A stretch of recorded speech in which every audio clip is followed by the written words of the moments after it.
Question E is on Doppler effect. An alert physics student. Wow, sangat alert. Dia berdiri sebelah track kereta api. And then he notes that the frequency is blah, blah, blah, blah, blah, blah.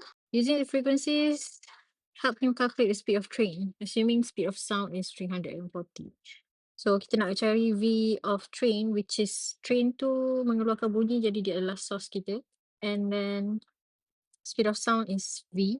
So, ramai yang confused kat sini. Awak buat frekuensi yang dia bagi ni sebagai actual frequency of the train. Bukan ni bukan F. Sebab aku tengok dalam soalan ni, dia ada cakap notes. Maksudnya budak tu mendapati frekuensi tu nilai 636 bila train is approaching.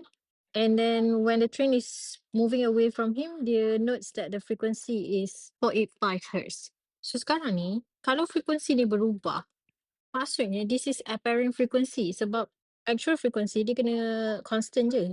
Sebab dia datang dari sumber. So sebenarnya bila awak nampak perkataan notes tu, this is the frequency that is heard by the boy, apparent frequency. So maklumat satu, maklumat dua. Jadi sekarang ni awak sebenarnya ada dua unknown dalam soalan ni, iaitu awak tak tahu actual frequency and awak tak tahu speed of train atau source. So bila ada dua unknown, maksudnya kita akan kena keluarkan dua equation to do simultaneous equation. So mana nak dapat dua equation ni? From maklumat satu and maklumat dua.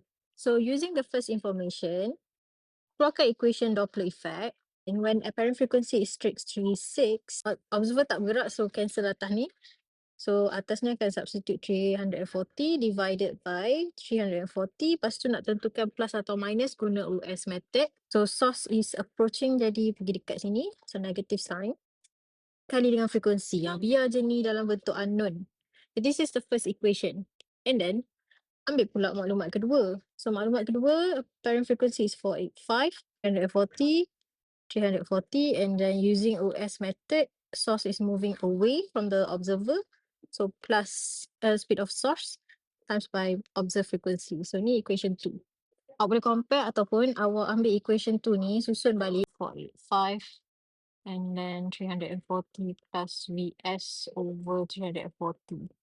This is equation 2. So substitute equation 2 into 1. Ganti ni masuk sini. Saya tak tunjuklah gantian tu, awak boleh buat sendiri.